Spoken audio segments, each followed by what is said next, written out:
Ya estamos en grabación. Bueno, ¿qué tal? Buenos días, ¿cómo están? A las personas que nos están escuchando. Esta sesión, como se ve en el título, es una sesión de conversación digamos, en las que vamos a poder conversar o departir no debatir, sino introducirnos en la lectura de Michel Peyot, ¿no? O como también se le pronuncia Michel Pechet, ¿no? Yo prefiero Peyot, porque así más o menos me motiva la pronunciación en el francés. Entonces vamos a leer este libro que es Las verdades evidentes, lingüística, semántica y filosofía. Es un libro que ha sido pues editado por el Centro Cultural de Cooperación Floreal Gorini. Eh, el editor, bueno, la edición Javier Marín, hay una introducción de Mara Glossman, y etcétera, que son muy atractivas. Vamos a un poco debatir durante 3 sesiones los 3 primeros capítulos de este libro, Las verdades evidentes de Michel Peyot. Y por eso vamos también a utilizar pues un documento digitalizado para que acompañe nuestra lectura. Las personas que quieran acceder a este documento lo pueden encontrar también. Bueno, la idea es un poco que somos, para ser sincero aquí, me imagino que se aúna también Robinson y José, que nosotros en la Escuela de Lima somos semióticos de Perú, semióticos de la Escuela de Lima, más nos hemos especializado dentro de la escuela, pues, de la semiótica francesa, o del análisis del discurso generativo, del estudio francés, nos hemos especializado más pues en los aportes de Greimas, los aportes de Courtés, los aportes que después han desarrollado Fontanil, esto por una herencia pues usuriana, una lectura susuriana, y etcétera, leviana, ¿no? No obstante, y esto es interesante, en el Perú al menos la figura de Peyot es poco conocida o poco divulgada, me he dado cuenta que es mucho más la recepción de Peyot que ha tenido en Brasil y en Argentina. No he visto el caso chileno, pero sí he visto que en Argentina y en Brasil, pues la figura de Michel Peyot es algo, digamos, recurrente, sobre todo como un autor importante para la lectura del análisis del discurso. Y aquí yo me pregunto, en todo caso, sobre, claro, Perú propiamente es un país que ha tenido, pues, digamos, que las dinámicas o las influencias de autores marxistas quizás no hayan sido tan divulgadas, ¿no? Bueno, esto hay que dejarlo como un tema especulativo. No obstante, por eso nos parecía atractivo leer a Peyot, porque es un autor que es poco explorado, sobre todo en nuestra escuela, en la Escuela de Lima. Entonces somos 3 autores que no pretendemos aquí en esta conversación explicar a Peyot, no, sino hacer una lectura de iniciación, ¿sí? Y espero que las personas que también conozcan a Peyot de forma superficial, también podríamos acercarse a este texto junto con nosotros y utilizar este video como una especie de incursión. Eso es lo que queremos hacer, queremos, digamos, meternos un poquito en esta figura de Michel Peyot. Bueno, y para eso voy a compartir aquí un ratito, ya, la lectura que vamos a utilizar, que es el primer capítulo de Verdades Evidentes, como les decía, ¿no? Las Verdades Evidentes, Lingüística, Semántica y Filosofía, ¿no? Publicado por el Centro Cultural de la Cooperación, como le dije, Floreal Gorini. Eh, Vamos a leer en esta sesión el primer capítulo, ¿no? Lingüística, lógica, filosofía y lenguaje. Ya, sobre todo vamos a leer que está compuesto a su vez por 2 apartados, 2 grandes apartados, que son como una especie de 2 grandes ensayos, ¿no? En donde el autor va a hacer una especie de estado del arte de la problemática que él quiere abordar. El primer apartado es el panorama del desarrollo histórico de la relación entre la teoría del conocimiento y retórica con respecto al problema de la determinación. ¿Sí? El segundo apartado es de la filosofía del lenguaje a la teoría del... Perdón. eh, el segundo apartado es del realismo metafísico y empirismo lógico. 2 formas de explotación regresiva de las ciencias por el idealismo. Y ese es el primer capítulo de este libro, y es lo que vamos a leer. La próxima sesión hablaremos del segundo capítulo y así. ¿ya? Entonces, es eso, ¿no? Más bien, invito a las personas que se quieren un poco, endosarse a este club de lectura socializado, me escriban, nos pueden escribir al privado y quizás podamos incluirlas en esta conversación, ¿no? Porque la idea es conversar un poco y conocer a un autor que, al menos desde nuestra escuela, no es tan familiar, ¿no? Ahora, un poquito de historia, ¿no? No sé si ustedes, que los presento aquí a José Miguel Guerra y a Robinson Campos, que siempre me acompañan, semióticos, colegas, no sé si leyeron o llegaron a leer la introducción, o sea, los prólogos, dos estudios preliminares que hacen Mara Glossman y Pedro Kaczmarczyk. No sé si lo llegaron a ojear. En mi caso no, yo fui de frente al capítulo uno. Claro, capítulo uno. Sí, De hecho es nutritivo, ¿ah? O sea, al menos la introducción que hace Mara Glossman es un poco más del punto de vista del aporte de Peugeot a la lingüística y lo que hace Pedro Kaczmarczyk es, eh, digamos, digamos, establecer el lazo entre la postura de Peugeot y el marxismo altuseriano, ¿no? A ver, les explico un poquito, a ver, a modos generales, ¿no? O sea, la figura de Peugeot, vamos a ver por aquí, Michel Peugeot, ahí está. La figura de Peugeot, de hecho, vamos a poner imágenes de este señor, es interesante porque, digamos, dentro de la escuela francesa, ¿sí? Donde estaba pues Barthes, Greimas y toda esta gente que hace el análisis degenerativo, ¿no? Aparecen figuras como las de Peugeot que tienen pues un talante un poco más político, ¿no? De la semiótica, ¿no? Y digo político porque cuando uno lee a Peugeot, al menos en este primer capítulo, uno se da cuenta pues de que hay una motivación de poder relacionar la teoría con una ambición política, una lectura política de la teoría, ¿no? Entonces, lo que uno encuentra en Peugeot, pues es un sujeto ubicado entre la escuela francesa, no obstante, con una mirada distinta a la que nosotros, José Robinson, hemos explorado con Greimas, por ejemplo. ¿No? De hecho, podríamos decir que en el primer capítulo hay como que si uno quiere, podría también hacer estos enlaces entre Greimas y Peugeot, pero enlaces críticos, ¿no? Entre uno y otro, ¿no? Ahí hay todo un camino que trazar. Bueno, Peugeot es alumno de Luis Althusser. Althusser es un filósofo, fue un filósofo importante en la época estructuralista, ¿no? De la Francia estructuralista, de este movimiento que pensaba pues de que ya no, digamos, la relación, a mí me encanta explicarlo así un poco, la relación entre el mundo real, digamos, y las representaciones de este mundo real, ¿no? Por ejemplo, yo puedo tener, ¿no? No sé, pues qué sé yo, una casa, ¿no? Y antes, pues en el mundo, digamos, en el forma de conocimiento preestructuralistas, lo importante es que esta casa, pues, estudiar las formas de representación de esta casa, ¿no? O sea, había una casa real y habían formas de representación de esta casa. Ahora, ¿qué pasa en el estructuralismo? Bueno, que esta relación entre referente y significante, entre signo y mundo, desaparece porque más lo que les interesa a los estructuralistas es, como dice en el perico estructural, ¿cómo se llama este señor? Jean-Claude Milner. Bueno, los estructuralistas están más entretenidos en estudiar la forma matemática, la forma cualitativa, cuantitativa de la significación de los fenómenos sociales como parte de una estructura social. Me explico en sencillo, o sea, cómo podemos ya no estudiar la casa, ¿no? Y su ser real siendo representado un signo, sino más bien las formas de representación de la casa como, si, como estructuradas en un sistema social, ¿no?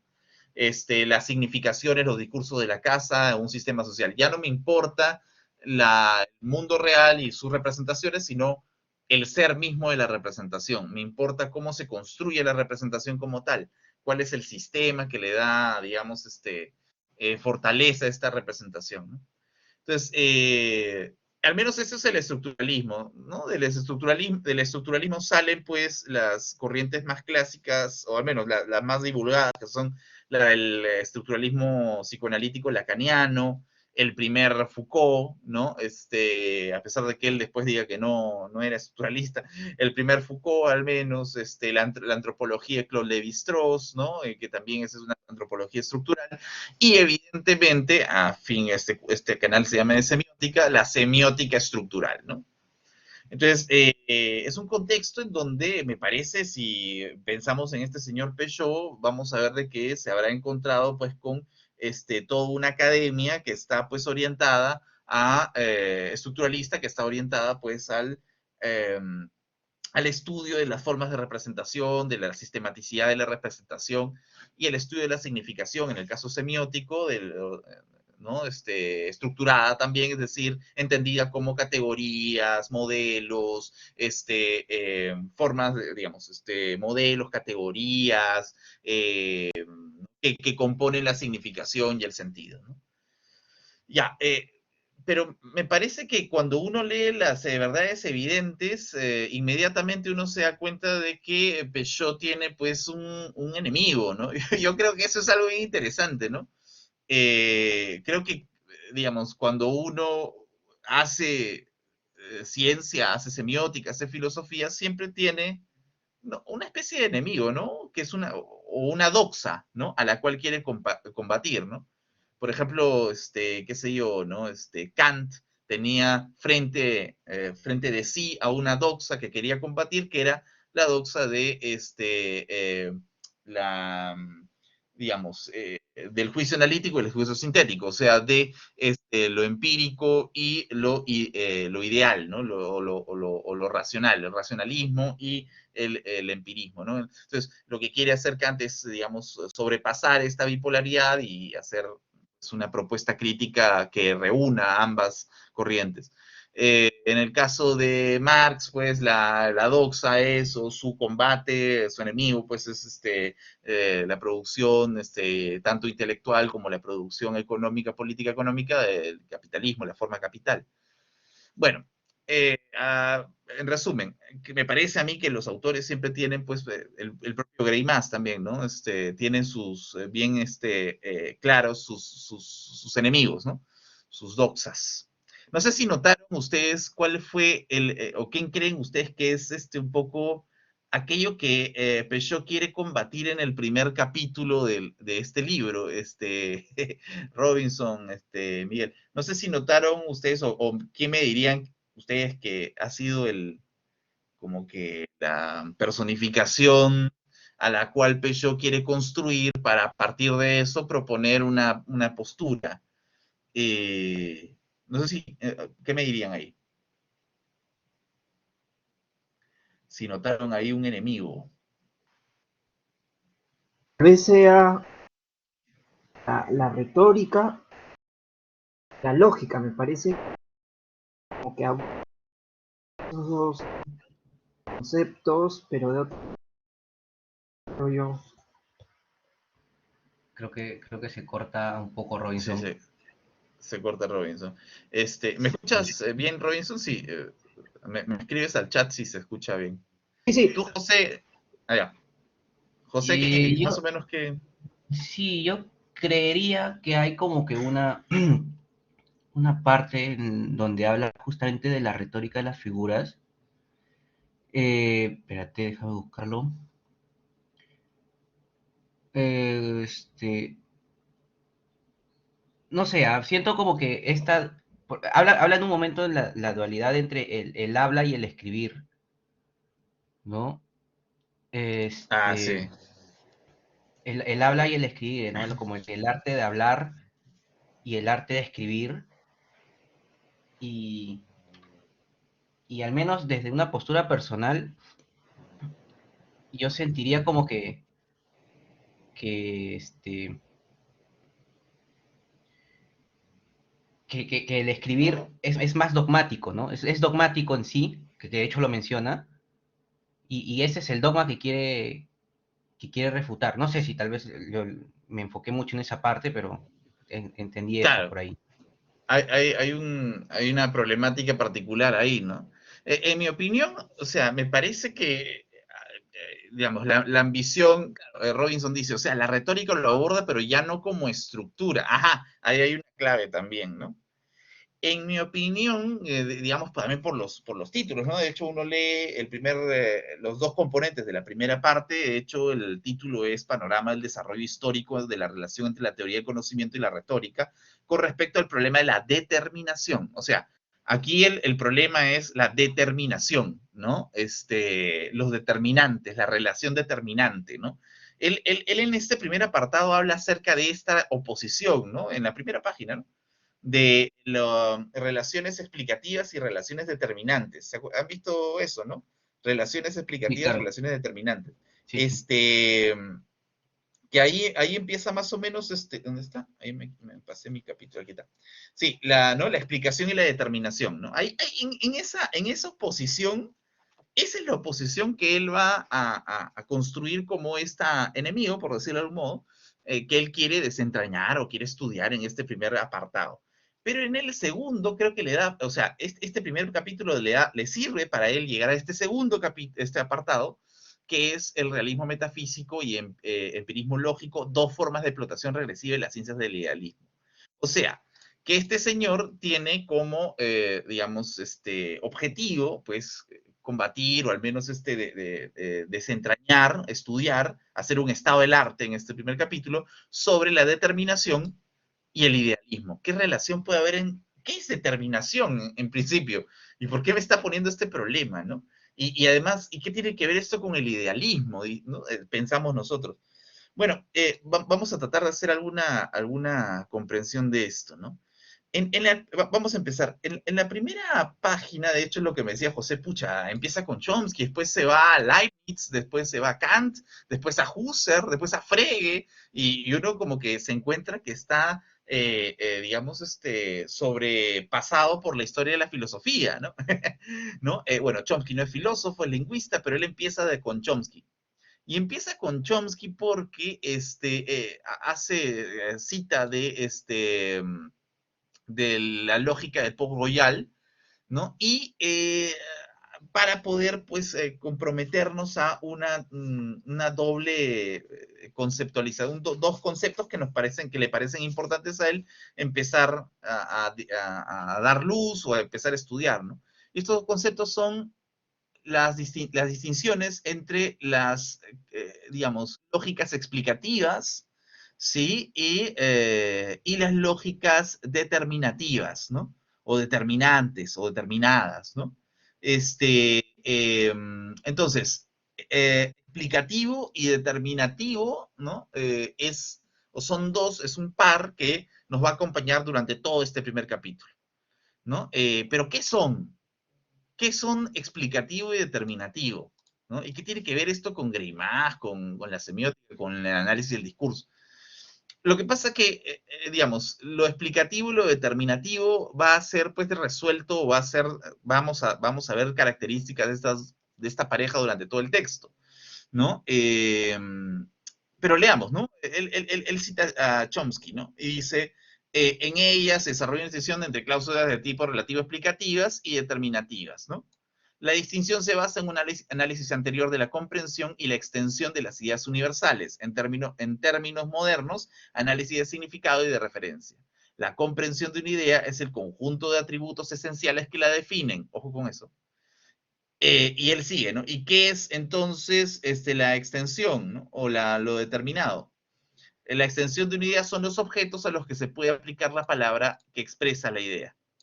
¿Ya? Entonces, esto es bien interesante porque aquí, ¿no? Tenemos dos conceptos que tiran para dos definiciones. El concepto explicativo, como estamos viendo, es más relativo a las ideas universales, ¿no? A la extensión, a las ideas, ¿no? Y al significado, por decirlo de algún modo, ¿sí? Al significado.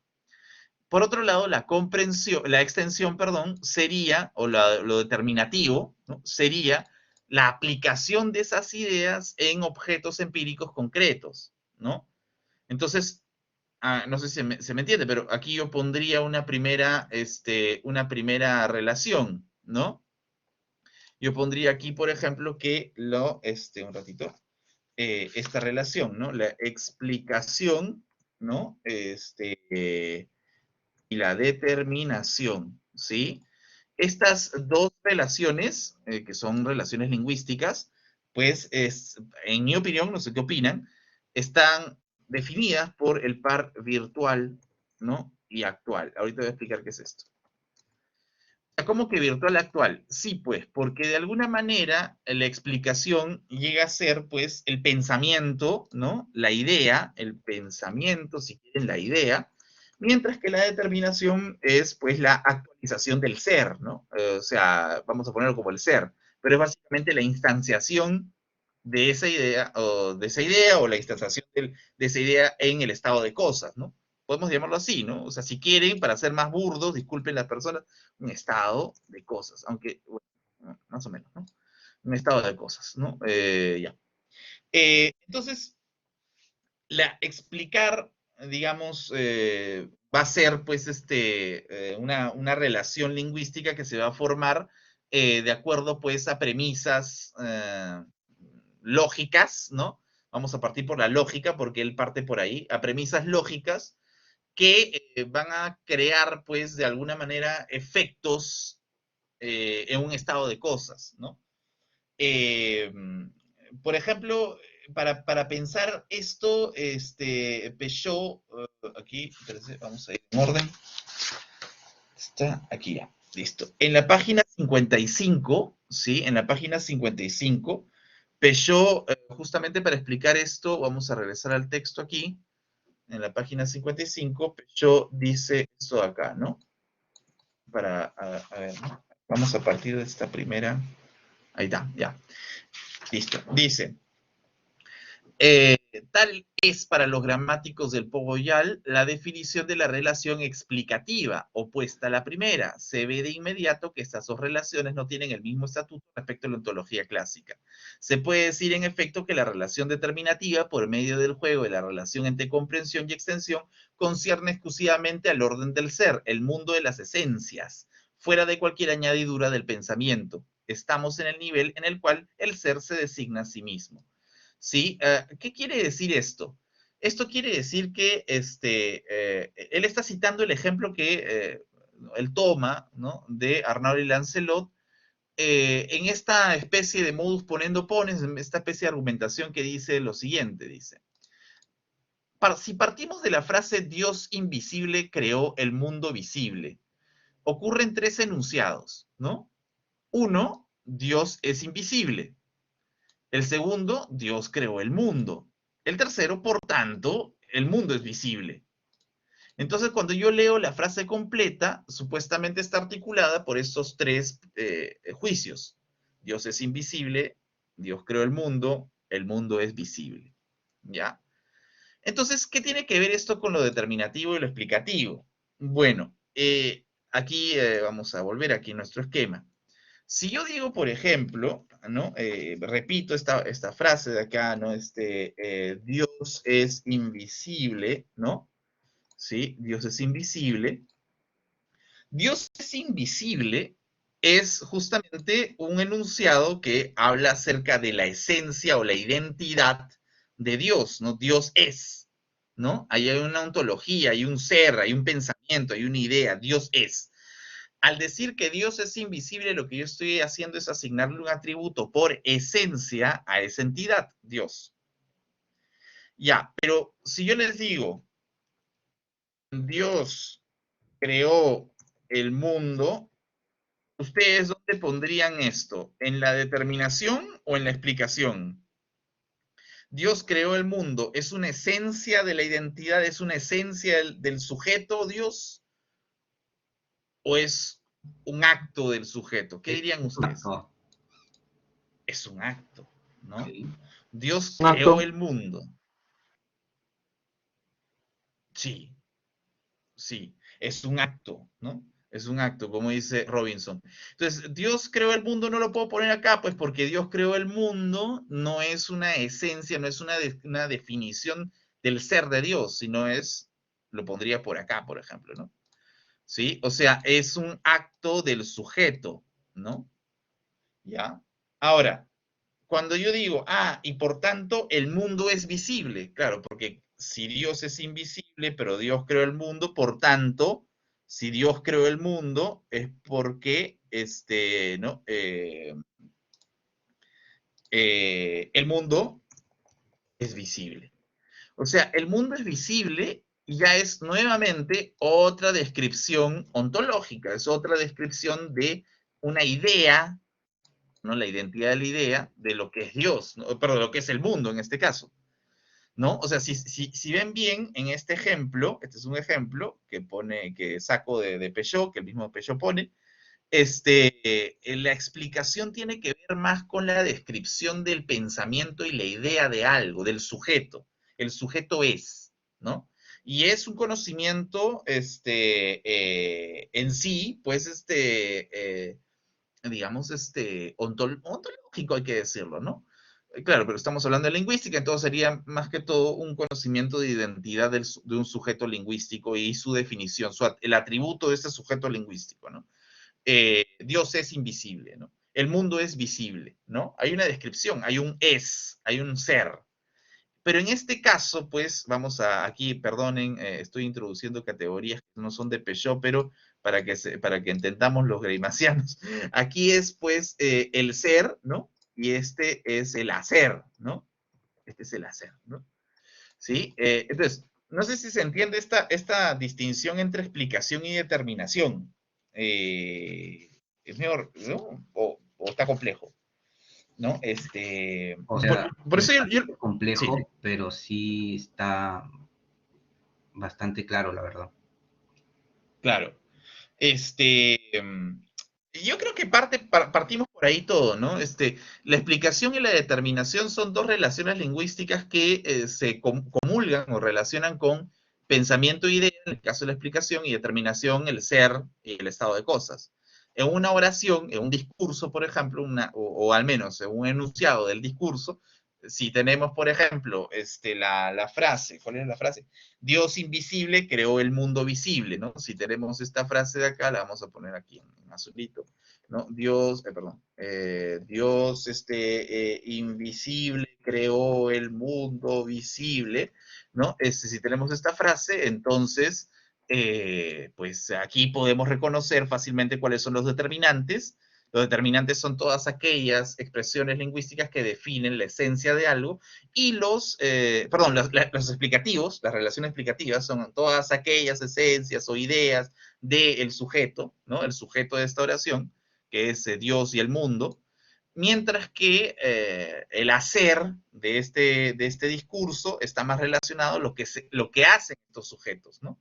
El ser es la definición de las competencias o la descripción de las esencias de estos sujetos gramaticales, sujetos del discurso, y el hacer está relacionado pues a las prácticas de estos sujetos, ¿no?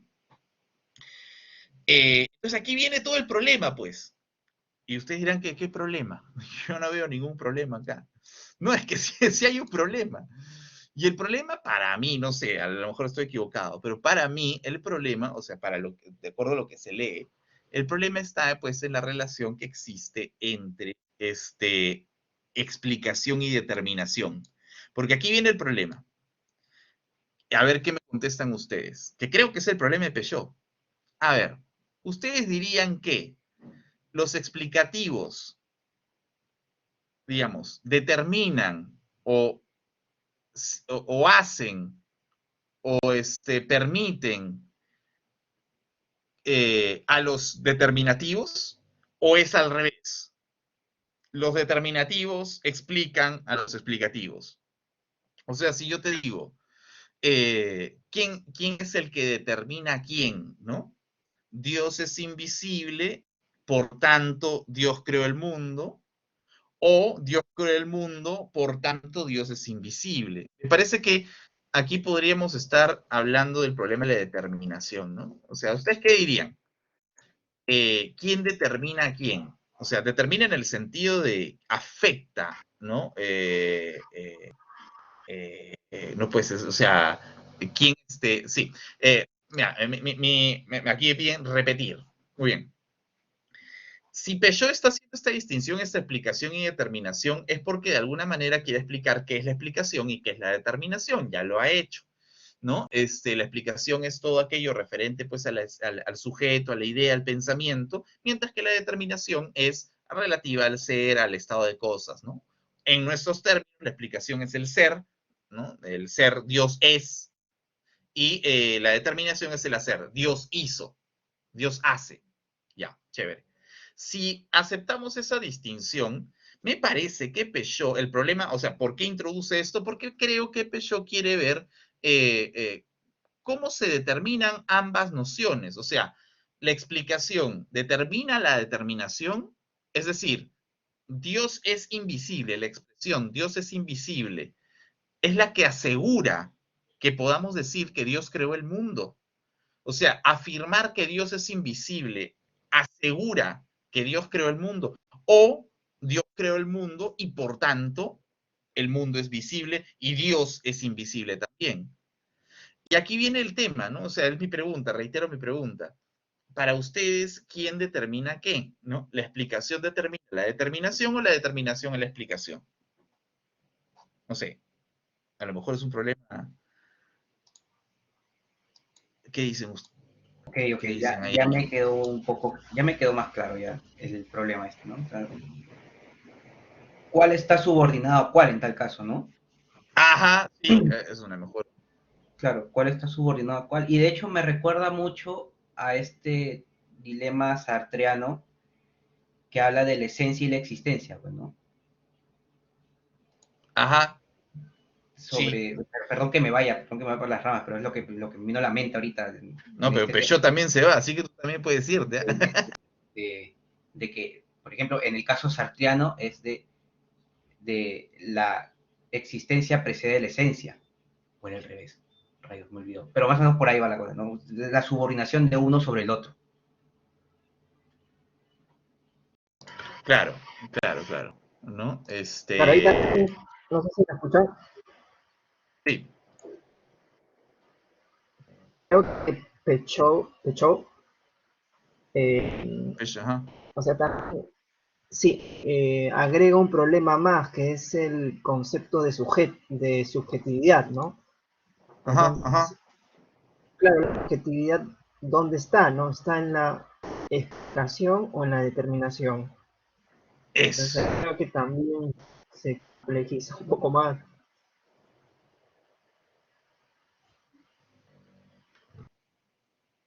Eso. Robinson dice, claro, justamente que Peugeot, para hablar acerca de esta determinación, él habla del problema del sujeto, ¿no? Se introduce el problema del sujeto. El sujeto es, digamos, fabricado por esta determinación de la explicación a la determinación o de la determinación a la explicación, ¿no? O sea, este es el problema del sujeto, la subjetividad, es el problema que introduce Peugeot, ¿no? ¿No? La subjetividad, el sujeto, muy bien ahí, Robinson, exactamente, ¿no? Ese es el problema, ¿no? Y en la página 57, antes de presentar a Leibniz, en la página 57, Peugeot dice esto, lo cito, dice, la posición del sujeto solo es el efecto de una regla que es simultáneamente la cortesía y de economía. Ella depende completamente del enunciado y se reabsorbe lógicamente en él, ¿no?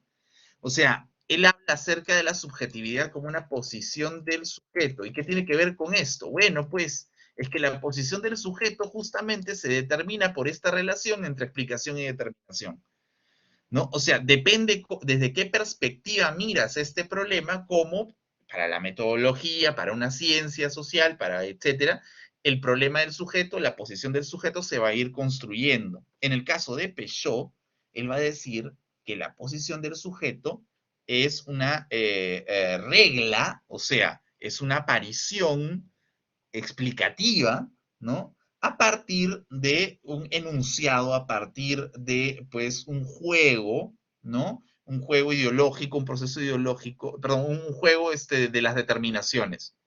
O sea, lo que me parece entender de Peugeot es que el efecto de la posición del sujeto no se da porque el sujeto es algo en la explicación y se realizan las determinaciones, sino más bien que las determinaciones, es decir, Dios creó el mundo, es lo que hace que nosotros afirmemos que Dios es invisible y que el mundo es visible, ¿no? Exacto.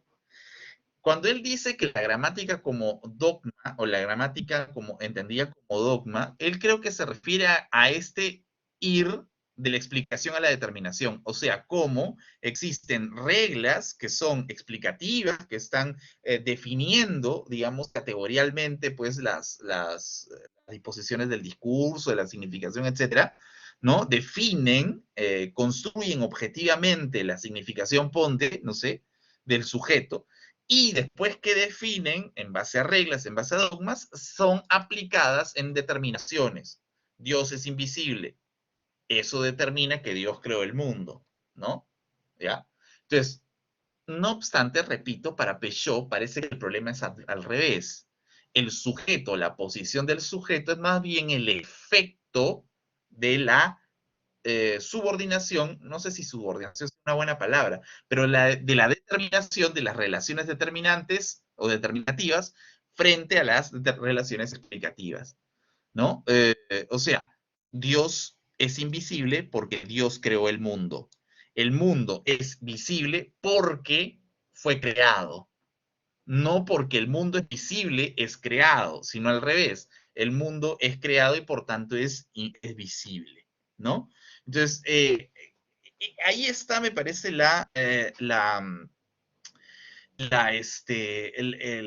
gran problema de este primer capítulo para Peugeot, ¿no? Y es ahí donde, en base a esta relación, en mi opinión, ¿no? En base a esta relación, es que aparecen las figuras de Leibniz, ¿no? Leibniz, espérense, ay, Dios.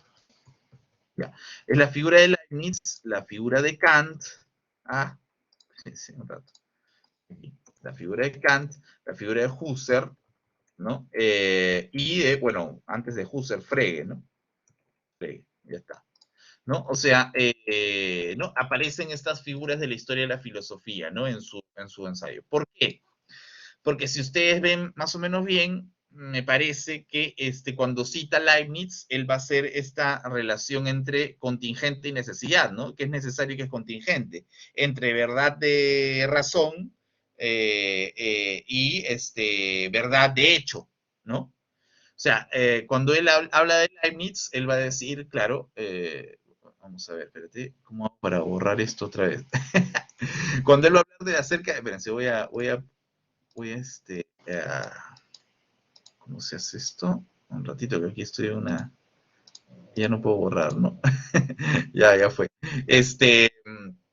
Vamos a ponerlo otra vez ya todo, ¿eh? Vamos a ponerlo otra vez todo, perdón, aquí, ¿no? Vamos a ponerlo acá. A ver, un ratito, aquí está. Ya. O sea, aquí tenemos la explicación, ¿no? La explicación y la determinación. Ahí. La explicativa, ¿no? Explicativa y determinativa, ¿no? Esas son las dos relaciones, ¿sí? Con las que empezó este documento. Yo decía que lo virtual era, digamos, una relación que explicaba muy bien esta relación explicativa y que lo actual era, pues, algo más relacionado a las relaciones determinativas. Hemos dicho que la explicación es al pensamiento y hemos dicho que lo determinativo es al ser, ¿no? Ahora, durante todo, ¿esto qué quiere decir? Hemos puesto el problema de Dios, ¿no? Dios es invisible, ¿no? Dios creó el mundo, etc.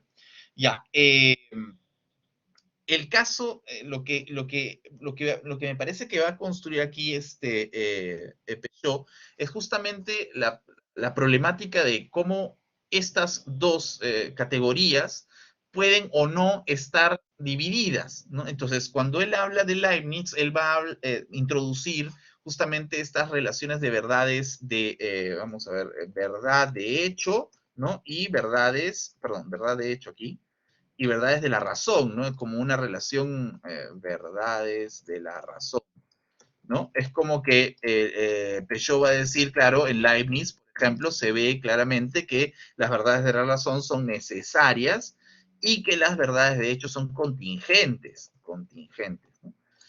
Entonces, quiero que miren esta segunda, cuando introduce aquí este segundo movimiento en la lectura.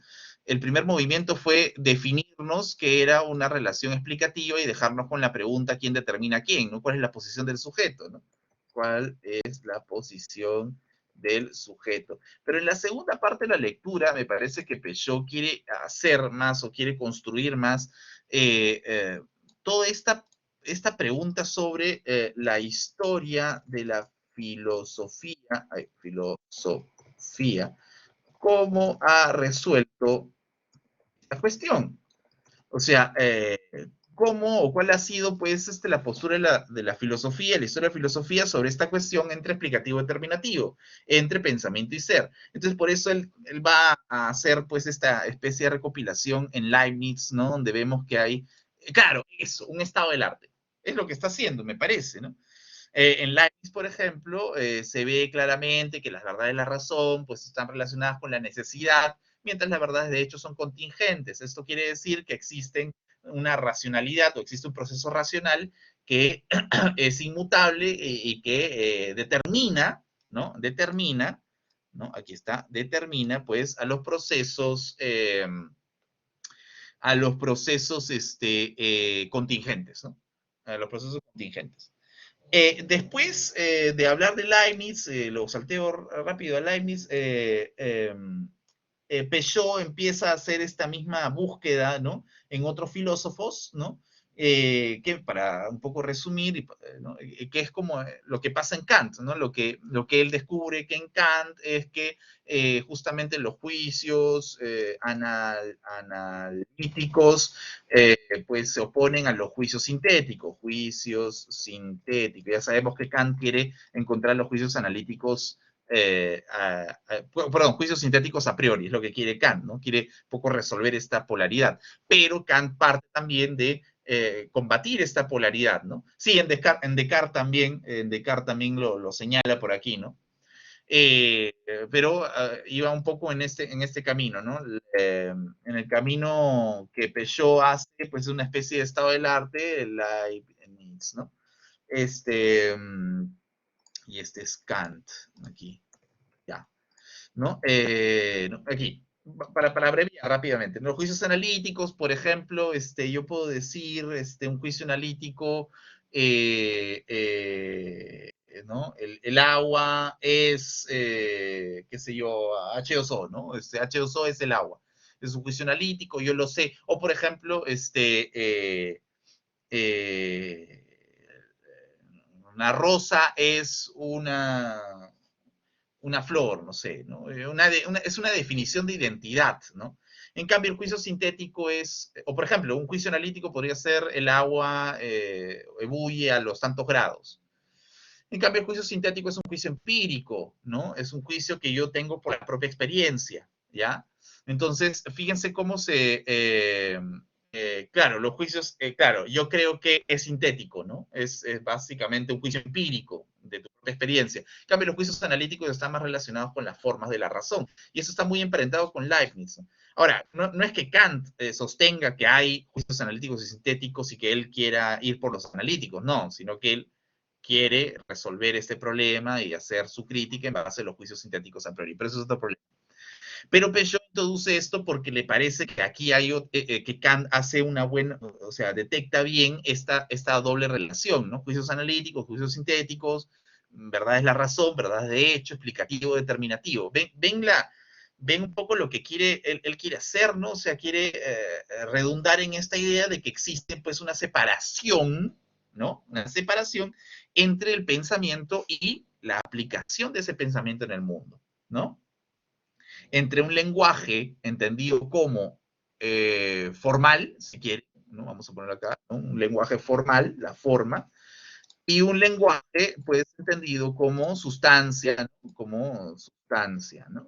Sustancia, ¿no? ¿No? ¿no? Forma, sustancia, ¿no? O un lenguaje de acción, en todo caso, ¿no? Si quieren, aquí. Lenguaje, aquí. Lenguaje de acción. ¿Sí? Entonces, a mí me parece que él va a seguir haciendo pues el estado de arte, ¿no? De hecho, va a citar a Husserl también.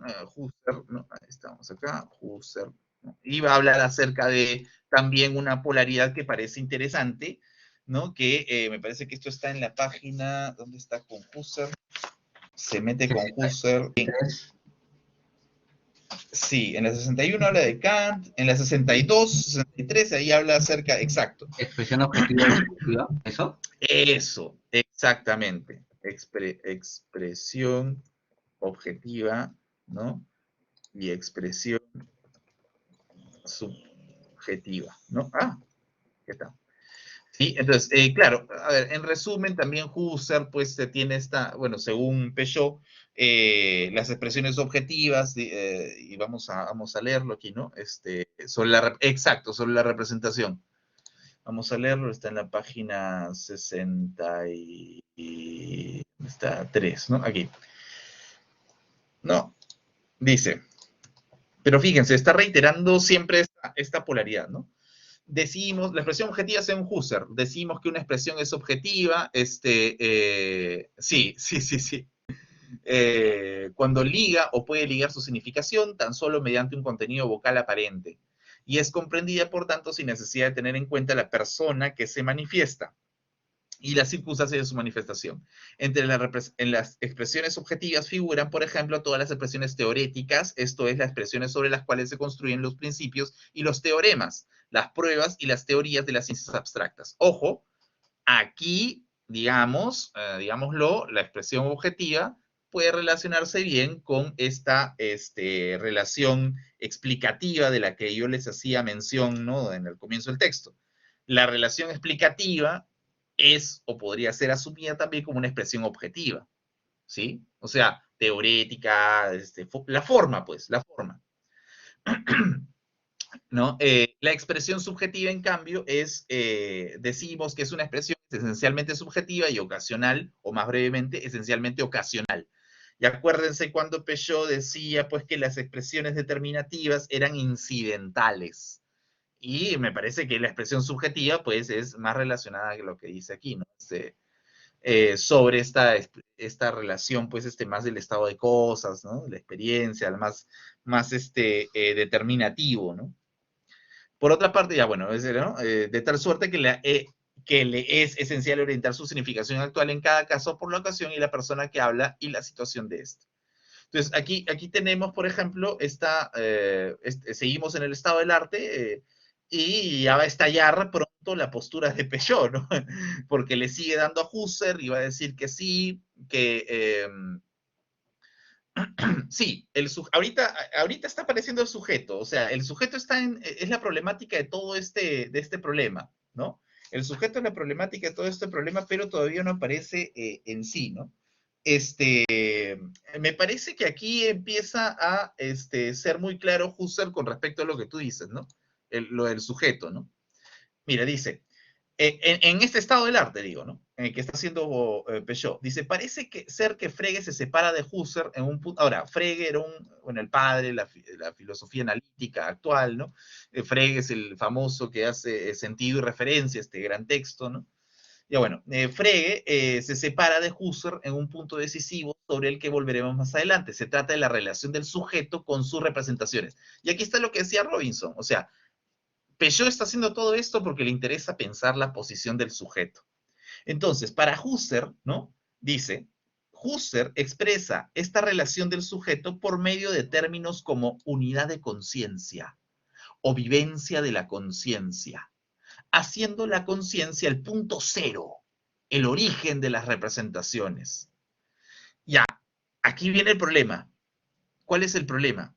Bueno, Peugeot dice, fíjense, cuando Husserl, y en general, la historia de la filosofía, se posiciona dentro de las relaciones explicativas, dentro de esta, o sea, su posición, su definición del sujeto es aquí, ¿sí?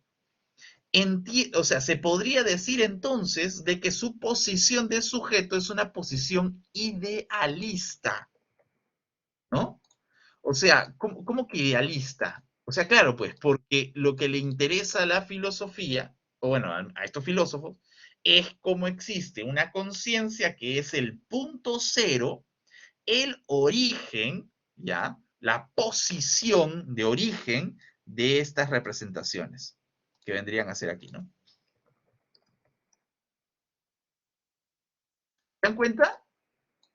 Entonces, aquí viene el problema de Peugeot, porque Peugeot dice, claro, pero claro, exacto. La génesis, dice Robinson.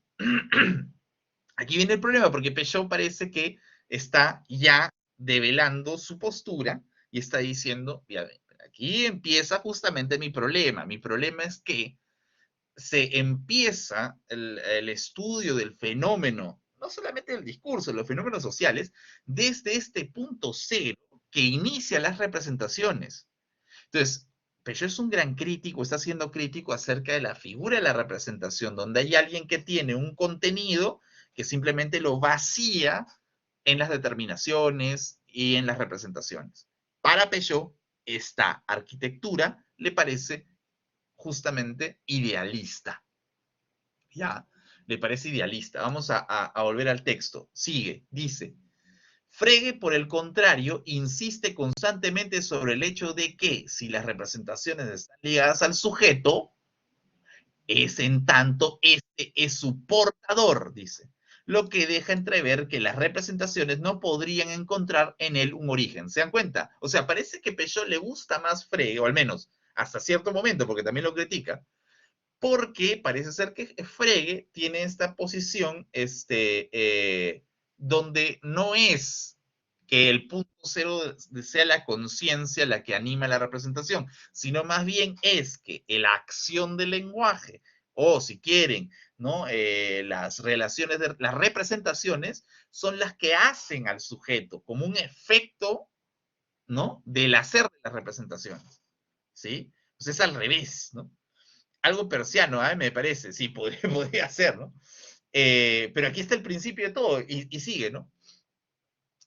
Ahora bien, entre la concepción husserliana de la subjetividad como fuente y principio de unificación de las representaciones y la concepción freudiana del sujeto portador de representaciones, está claro que históricamente la primera ha dominado y recubierto constantemente a la segunda. Este es el problema, ¿se dan cuenta? O sea, el problema que dice Peugeot es que, ¿dónde está? Aquí. El problema que dice Peugeot es que, mira, si yo he hecho esto de citar a los filósofos y qué sé yo, es porque quiero que ustedes se den cuenta de que la perspectiva que más ha sido privilegiada en el proceso de estudio de la significación, si quieren, de los fenómenos sociales, es la posición idealista. ¿Qué es esa posición idealista? Esa posición que te dice que a partir de razonamientos o relaciones explicativas, a partir pues de verdades de razón, de expresiones objetivas, de juicios teoréticos analíticos, a partir de esa formulación, ese privilegio de la forma, ¿no? Se ha representado el mundo, ¿no? A partir de estas ideas, de estas ontologías formalizadas, se ha definido las verdades, o al menos las acciones del mundo. Y esto es completamente idealista. Entonces, hasta aquí, no sé si se entiende este estado del arte que ha hecho Peugeot, ¿no? O sea, está más o menos claro. O sea, los incidentes son producto, pues, de las... Ya, perfecto, genial. Son producto, pues, de estas posiciones, estos puntos cero, ¿no? Eh, objetivos, analíticos y qué sé yo. Y aquí viene la tercera y última parte de este primer apartado del primer capítulo, ¿no? Porque la tercera y última parte de este primer apartado ya no es el estado del arte, sino ¿y qué posición tiene, ¿no? La semántica estructural en este problema? O sea, en ese estado del arte. Y aquí viene lo que creo que ustedes, cuando han leído, les ha parecido lo más, ¿no? Porque una persona que no está muy habituada a la filosofía, qué sé yo, quizás se pueda perder, pero cuando creo que van al tercer acto de la lectura, pueden encontrar que hay mayor afinidad, ¿no? Porque hay una cita a Humboldt, a Saussure, ¿no? A Chomsky, a la semántica estructural y qué sé yo, ¿no? A Harris, ¿no? Entonces, aquí viene el problema. ¿Por qué? Porque aquí Peugeot va a decir algo bien interesante. Y nos tenemos que ir para eso a la página, ¿dónde está? Sí, pues a esta página de acá, que es la 66, me parece, ¿no? No, perdón. Aquí sigue hablando de, aquí está, 67, 68, 69, ¿no? Por ahí empieza, ¿no? 67, 68, sí, por ahí, ¿no? Ya, ¿dónde está? Para Peugeot, ya, para Peugeot, eh, las disciplinas que se han aproximado al estudio del discurso también lo han hecho en esta misma motivación, ¿sí? Una motivación que se puede rastrear no solamente pues en las formulaciones de Humboldt y qué sé yo, sino también creo yo que el principal, digamos, oponente aquí es Saussure, ¿no? O sea, Saussure, todos los conocemos a Saussure, ¿no? Ya. ¿Qué dijo Saussure? Bueno, Saussure, el gran dicotómico, dijo, pues principalmente que habían esta oposición entre lengua y habla, ¿no? Lengua, ¿no? Y habla, ¿no? ¿Se acuerdan cuál era la oposición de lengua y habla? Lengua y habla, ¿no? El habla tenía que ver ¿Se más con acuerdan? el lado fonético y la lengua más con el sistema, me parece, ¿no? Eso, eso. Claro, el habla en Saussure, y aquí ya sabemos, bueno, para Peugeot el habla pues es el lugar de la creatividad, dice Peugeot, ¿no? El lugar de la creatividad. ¿Cómo que el lugar de la creatividad? Claro, o sea, es el lugar de donde los individuos, ¿no? Desde una postura fonológica, fonética, mejor dicho, empiezan a construir pues el movimiento del lenguaje, ¿no? El habla es el lugar en donde las reglas son instanciadas, hay un proceso orgánico creativo que empuja al lenguaje pues a devenir, ¿no? Mientras que en la lengua, pues es el sistema de operatividad ¿no? virtual, paradigmático, desde el cual pues se ejecuta el habla, ¿no? Que es, la lengua además es institucional, ¿no? O sea, la lengua es el consenso, ¿no? La lengua es la institución, la lengua es el sistema, ¿no? Es el sistema, ¿ya? Sí, José. Una pregunta, justo ahorita que estamos viendo lengua habla, no me acuerdo exactamente en qué capítulo del curso general de Saussure, en donde habla también de un tercer elemento que era el tiempo. Justamente el Sí, tiempo es el que transforma al habla, sí. ¿no? Y que también está bastante metido, pero creo que aquí Peche no lo considera, ¿no? Porque eso también es algo que Saussure sí toma en cuenta, o al menos es lo que yo entendí, a nivel de quizás esta dicotomía de virtualidad y actualidad. Sí, o sea, en Saussure también, sí, efectivamente, de hecho, el capítulo clásico de Saussure es acá donde está, el mecanismo de la lengua, en donde en el curso de lingüística general, donde sus alumnos escriben donde hace pues, señalamiento de que el tiempo es lo que consolida, pues, al lenguaje, ¿no? ¿Dónde está? Espérense que estoy aquí con el... Está, aquí está, ya. Aquí, en el capítulo de la mutabilidad, ¿no? Inmutabilidad y mutabilidad del signo, ahí se habla del tiempo, del capítulo 2 del curso de lingüística, ¿no? Claro, aquí dice que el signo es arbitrario, que efectivamente, pero que la mutabilidad, ¿no? Que es justamente esto que mencionas, es que el tiempo asegure la continuidad del lenguaje, ¿ya? No obstante, pese a que tú diríamos, no, pero sí, Saussure implica o considera el tiempo. Claro, pero el tiempo en Saussure está determinado por el tiempo del sistema, o sea, el tiempo, la mutabilidad, ¿no? Está determinada por la inmutabilidad, ¿no? O sea, la mutabilidad del tiempo, ¿no? Está determinada por la inmutabilidad, ¿no? O sea, este es en el capítulo 2, volvemos acá, ¿no? Él dice, si se tomara la lengua en el tiempo, sin la masa hablante, probablemente no se registraría ninguna alteración. El tiempo no actuaría sobre ella. Inversamente, si se considerara la masa parlante sin el tiempo, no se vería el efecto de fuerzas sociales que obran en la lengua, ¿no? Para estar en realidad hace falta, pues, añadir a nuestro primer esquema del siglo, le indique la marcha del tiempo. ¿No? Y ya ahora la lengua no es libre porque el tiempo permitirá a las fuerzas sociales que actúan en ella desarrollar sus efectos y se llega al principio de continuidad que anuncia a la libertad. Pero la continuidad implica necesariamente la alteración, el desplazamiento más o menos considerable de las relaciones. Claro, o sea, el tiempo no es un factor que se revela en la creatividad, en el habla, es cierto, ¿no? En la masa hablante, dice Saussure, pero es el carácter, está determinado, mejor dicho, por el sistema, ¿no? O sea, como dice, ¿no? Probablemente no se registrara ninguna alteración. El tiempo no actuaría sobre ella, ¿no? Inversamente, si se considera la masa parlante sin el tiempo, no se vería el efecto de fuerzas sociales que obran en la lengua. O sea, claro, o sea, lo que está haciendo Saussure es, digamos, inscribir al tiempo como un fenómeno que pasa únicamente a nivel del habla. No obstante, en el sistema no hay tiempo. O sea, el sistema es inmutable, ¿no? Hay una inmutabilidad.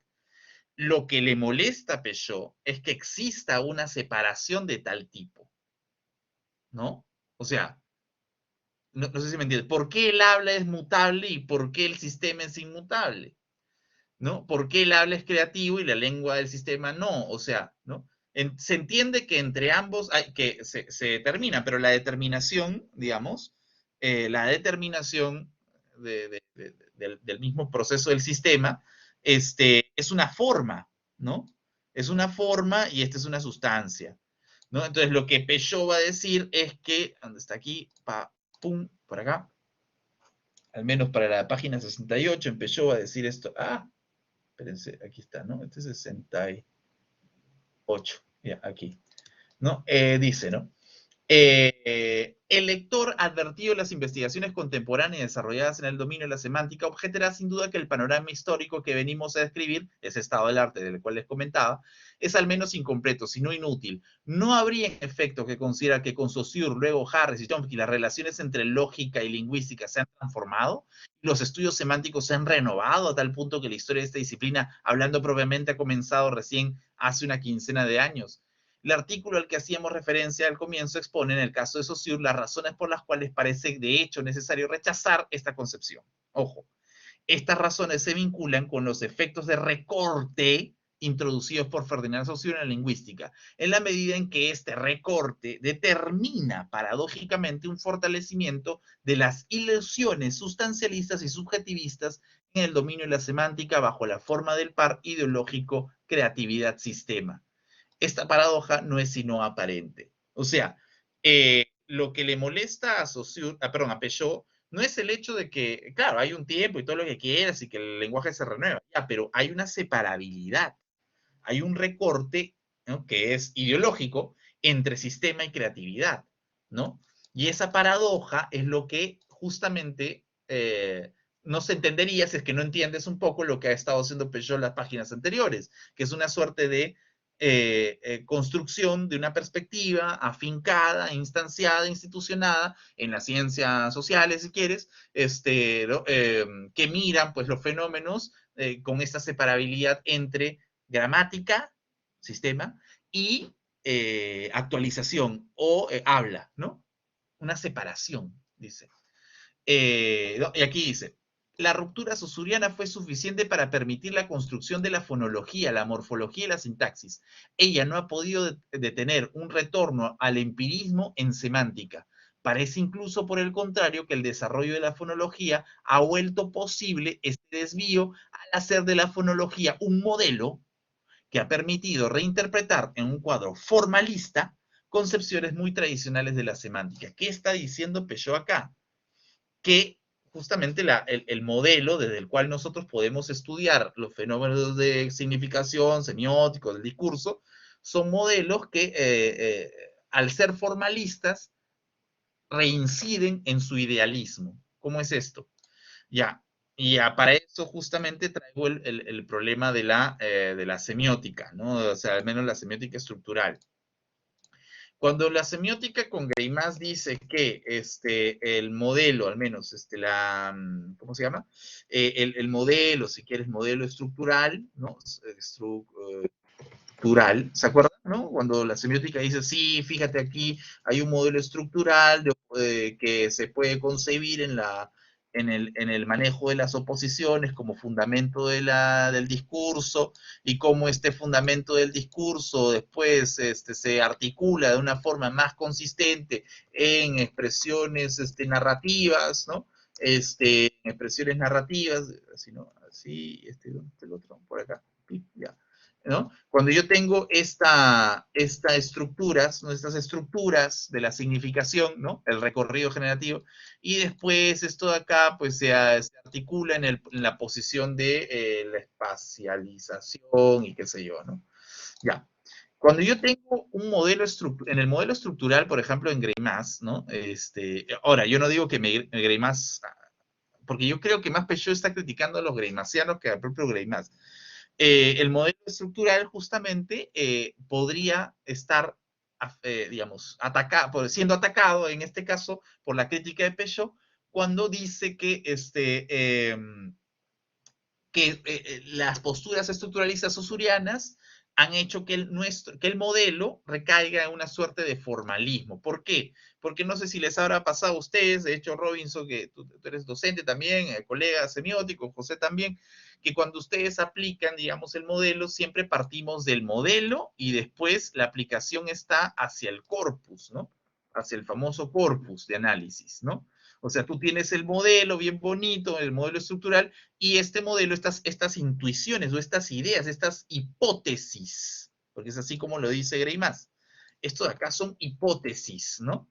Estas hipótesis, ¿no? Son justamente hipótesis que uno tiene, no que, o sea, eh, digamos, hipótesis que uno tiene que, digamos, desarrollar de manera deductiva, ¿no? Por eso que a nuestro modelo, el modelo de la semiótica generativa, se le llama un modelo hipotético deductivo. ¿Por qué? Porque cuando decimos que, ¿por qué hipotético? Porque tenemos una hipótesis, pues, ¿no? ¿Cuál es la hipótesis? Bueno, la hipótesis es que nosotros creemos que el sentido se construye por oposiciones y además que el sentido se construye por la carencia de los sujetos instanciados en roles temáticos y figurativos, y además creemos que esa instanciación narrativa se lleva o se encarna pues en un momento de espacialización y que se, ¿no? Este modelo, este recorrido generativo es una hipótesis. ¿Y por qué deductivo?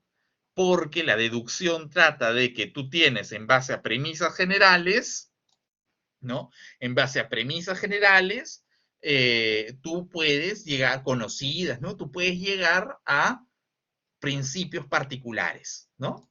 O sea, yo creo que no sé, pues el sentido se construye por oposición. Esa es mi hipótesis. Vamos a deducir, o sea que tú vas a tener que ver cómo en este corpus se puede construir esa oposición y te vas a esmerar hasta encontrar eso. O sea, ponte, estás analizando un fenómeno social como la protesta. Ah, aquí está la oposición. No sé, pues yo veo que el discurso de los protestantes es un discurso de inferioridad, ¿no? Ah, entonces acá hay una oposición frente a la superioridad de las instituciones, ¿no? Entonces, ¿qué es lo que he estado haciendo? ¿Qué es lo que estoy haciendo? Es utilizar una hipótesis de sentido, una hipótesis y estoy deduciendo, pues, ¿no? Modelo hipotético deductivo. Ahora, eh, yo creo que yo que he leído pues a conciencia Greimas, ¿ya? Podría decir de que esto es más de los de Greimasianos que del propio Greimas. ¿Ah? En semántica general, Greimas, de hecho, te para diciendo durante todo el texto de que no se trata pues de que el modelo se resuelva en lo deductivo, sino en la inducción que puede generar el corpus. O sea, pero eso lo dice Greimas a cada rato, ¿no? Ahora, yo creo que ya más es un tema de los greimasianos, ¿no? Que sí, digamos, han tomado como modelo formalista este modelo greimasiano, este modelo generativo, ¿no? Como una manera formalista para estudiar los corpus sociales, metodológicamente los corpus sociales. Ahora, ¿por qué Peugeot dice que esto es idealista? ¿Alguien sabe? ¿Por qué esto sería idealista? Quizás porque parte de un supuesto. Claro, ¿no? O sea, y él lo va a decir acá, ¿no? ¿Dónde está? Pero creo que tenemos que meternos... Sí. Ahí nos tenemos que meter ya un poco al segundo apartado en la página 74, ¿no? Vamos a ir un poquito a la página 74, ¿no? Compartir, papá, aquí. Vamos a la página 74, ¿no? En la página 74, ya estamos aquí en el segundo, ¿no? Este señor de acá, las ciencias del idealismo. Peugeot va a decir lo siguiente, dice, ¿dónde está? Aquí. Así como acabamos de ver, la solución del idealismo racionalista consiste, en su principio, aquí va a dar la definición, en subordinar idealmente lo contingente a lo necesario, aun si esta subordinación tiene formas históricamente diferentes, ¿no? Ahora, subordinar lo contingente a lo necesario, ¿no? O sea, volvamos acá. ¿Les parece que aquí hay una subordinación de lo contingente? ¿Qué es lo contingente? Bueno, pues, señor, lo contingente es esto, ¿no? Contingente, ¿no? O sea, lo incidental, lo empírico. ¿Y qué es lo necesario? Bueno, si hemos visto a Leibniz, como nos hizo ver Peugeot, lo necesario es esto de acá, ¿no? O sea, ¿no? Entonces, ¿qué es el idealismo? El idealismo es resolver justamente ya vamos a decirlo en términos marxistas, ¿no? La materialidad, ¿no? La materialidad en la forma ideal, ¿no? En el modelo estructural, en lo necesario, o sea, la idea, ¿no? La idea. La idea es Exacto. necesaria, ¿no? O sea, Y partir la de adentro materia, para afuera. claro, o sea, para Peugeot el idealismo es partir de la materia, o sea, la subordinación que existe de lo contingente a lo necesario, la subordinación del corpus al modelo, la Exacto. subordinación de, qué sé yo, las relaciones determinativas a las relaciones explicativas, la subordinación de lo actual en lo virtual, la subordinación de, qué sé yo, del habla en el sistema, ¿no? Esa subordinación, la subordinación del tiempo inmutable en el tiempo, perdón, del tiempo mutable al tiempo inmutable, ¿no? O sea, esa subordinación hace que tu metodología sea idealista. Y aquí espero que ya entiendan un poco por qué es este señor marxista, ¿no? ¿Qué creen que va a decir el señor? ¿Cuál creen que va a ser su postura entonces? Que es completamente lo opuesto, ¿no? O sea, que la materialidad es la que determina al fin las ideas. Claro, o sea, la crítica de Marx sabemos que es hacia el idealismo, que consiste en decir pues que el movimiento dialéctico del mundo, el movimiento, el devenir del mundo, no se hace por las ideas, ¿no? Eso está en la ideología alemana, no es por la idea de progreso, por ejemplo, o la idea del idealismo de yo creo que la tecnología en un futuro nos va a ayudar a progresar, y no sé cuánto. Es una idea, y tú crees que el mundo se mueve hacia eso, es la idea del progreso, entonces tú eres un idealista, ¿no? El capitalismo es propiamente idealista, ¿no? ¿No? O sea, al menos los capitalistas, ¿no? La Se mueve en existencia torno a precede la esa idea del esencia, pues. Ahí ¿no? está Sartre, pues. La existencia precede la esencia. Claro, La existencia material precede a la esencia idealista. exacto, exacto. Exactamente. Y la materialidad es contingente, pues. La materialidad es el propio proceso de las prácticas sociales y qué sé yo. Exacto, ahí está el espíritu absoluto de Hegel, ¿no? Que es lo que critica y, y Marx quiere poner boca abajo, como dice Marx, ¿no? O sea, si tú pones a Hegel boca abajo, o sea, al revés, o sea, lo perviertes, o sea, haces una imagen doble de Hegel, entonces sale el marxismo, ¿no?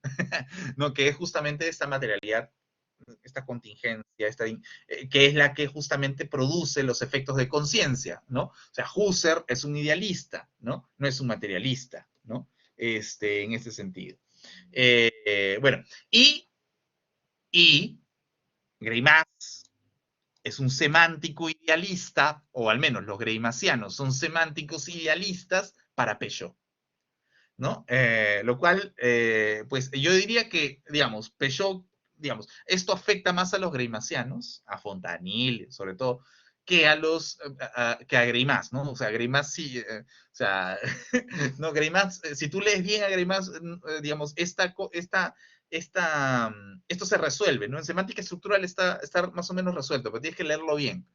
¿Ya? Pero la crítica es válida, ¿no? Es cierto, la semiótica generativa tiende al idealismo si es que se cierra o si es que subordina lo contingente, la materialidad del corpus y los procesos históricos, los procesos digamos, de producción, las relaciones de las fuerzas sociales, las relaciones de poder, si las subordina a un formalismo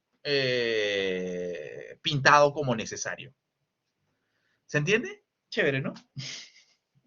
¿No? No, y aquí Peugeot insiste, ¿no? Y volvemos otra vez al texto. ¿Dónde está? No, 74, ¿no? 74, este está acá. No, este está acá. En el primero, creo. Sí, aquí. ¿No? Dice, una lógica de las ideas, de los signos y de los juicios es sustituida por una lógica de los conceptos, de las categorías y los razonamientos. Esto me gusta porque aquí Peugeot nos está diciendo, claro, o sea, los signos, ¿dónde están? Los signos están acá, pues. ¿Y tú cómo te llamas? Semiótica. Ya, pues. Entonces los signos están acá. Los signos son una materialidad, no son, no se resuelven, no se acaban, no se sacian por la binaridad opositiva formal. Los signos son justamente la vida del sentido, ¿no? Ahí está la semiosis y ahí está el hecho de que Peugeot sea un semiótico, ¿no? Ahora, Robinson dice, sí, bien interesante. Dice, sí, es interesantoste. Es interesantazo esto de acá. Vamos a ir otra vez al texto. Ahora, vamos a irnos a la página 75 para ir acabando esta primera, ¿no? Esto me gusta, ¿no? Ya, dice. Consideremos los efectos de aquello que hemos llamado subordinación de lo contingente a lo necesario, ¿ya? O sea, el idealismo, en un dominio como el de la moral. Sea la frase, los hombres que huyen son cobardes, ¿ya? O sea, José, tú huyes, entonces tú eres cobarde. Se puede ver que las dificultades suscitadas por la interpretación en esta frase radican en, uno, la relación entre extensión y comprensión a propósito de la noción de hombre que huye, ¿no? La distinción entre propiedades, o sea, esta relación de extensión y compresión son relaciones determinativas, ¿no? Determinativas, son relaciones materiales, ¿no? La distinción entre propiedades esenciales y propiedades contingentes, ¿no? O sea, extensión y comprensión es material ideal, ¿no? Esencial y propiedad es, digamos, lo mismo. Esta esencial y propiedades contingentes, esencial y contingente es lo mismo. Esencial es idealismo, contingente. La naturaleza del vínculo que relaciona las propiedades de huir y ser cobarde. O sea, aquí lo que está diciendo Peugeot es que, claro, o sea, cuando uno o sea, cuando uno está viendo que la moral, pues, por ejemplo, dice todos los hombres que huyen son cobardes, lo que hace es justamente subordinar lo contingente que alguien ha huido a lo necesario. Tú eres cobarde. ¿Te das cuenta? Eso es un proceso ideológico, gente. O sea, la palabra que ustedes han escuchado, ideología, ¿qué es? Es asumir, en el sentido marxista, es asumir que las partes, o sea, la lógica de la mercancía, es el todo. ¿no? O sea, asumir que lo que tú ves en la calle, que son los procesos de circulación de la forma capital, en mensajes, mercancías, qué sé yo, que eso es el mundo. El mundo es eso. Eso es un proceso ideológico. Eso es el fetichismo de la mercancía, ese es el proceso ideológico. Lo mismo acá en el análisis del discurso. Si yo te digo, los hombres que huyen son cobardes, entonces yo te digo, claro, entonces tú que huyes, eres cobarde. La contingencia define la esencia, ¿no? Entonces, aquí se produce un proceso ideológico de tipo idealista, pues un análisis idealista, ¿no? O sea, ¿no? ¿Por qué? Porque lo contingente está subordinado a lo necesario.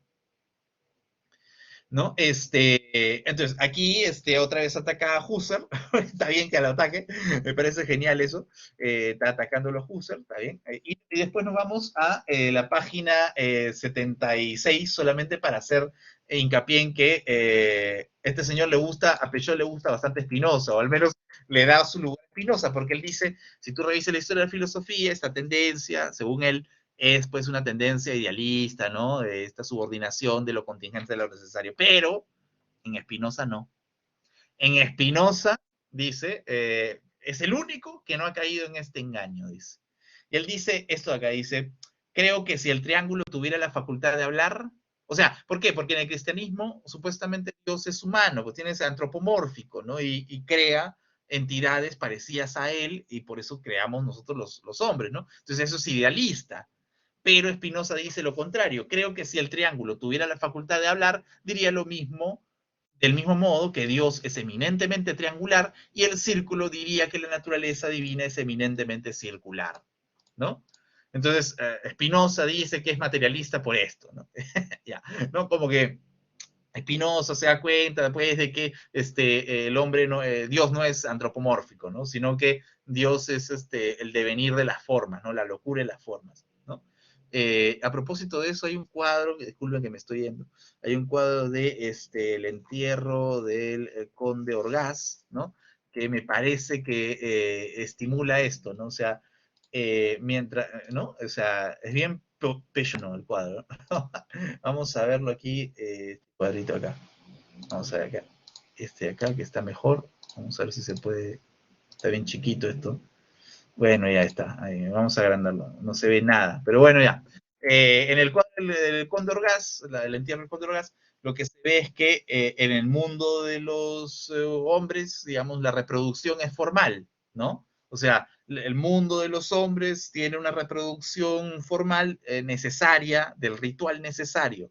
No obstante, arriba, por las formas, por las figuras, llegamos a ver de que hay una suerte de contingencia, ¿no? Entonces, aquí es lo contrario al idealismo, pues nosotros creemos que, no sé si ustedes han visto, bueno, en la cultura popular, esta estupidez de, ¿cómo se llama? ¿Cómo se llama esta película que ha salido, del cielo, que es una, de Disney, es una Ah, película, de Ghost, ¿no? ¿Cómo se llama? Ghost, no, Soul. Soul, ¿no? Soul, película. Sí, aquí está. Ya. Ya, listo. Aquí en la película Soul, por ejemplo, se ve que el cielo es súper organizado, no es burocrático, ¿no?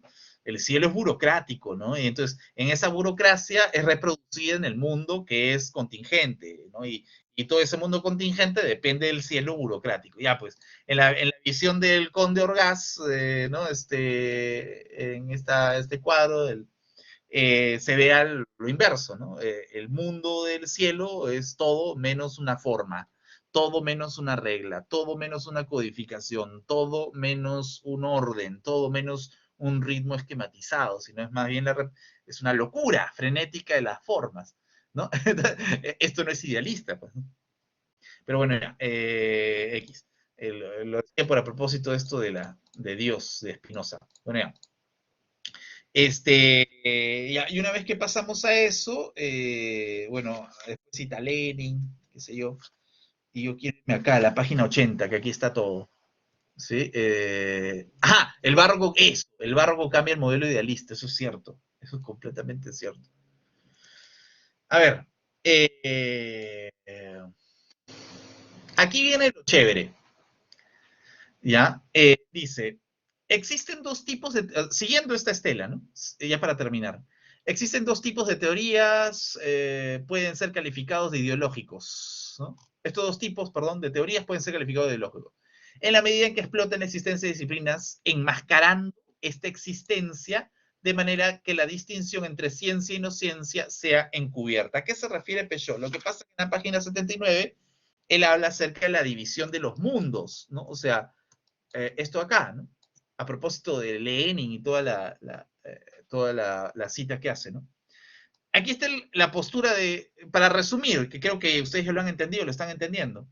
Dice, las teorías empiristas del conocimiento, materialistas, tanto como las teorías realistas, parecen estar interesadas en olvidar la existencia de las disciplinas científicas históricamente constituidas, ¿sí? O sea, ¿a qué se refiere Peugeot? Dice, mira, no es que yo esté, eh, o sea, la idea no es que tú digas o que pienses de que, claro, yo estoy en este mundo de acá y no me interesa el mundo de acá.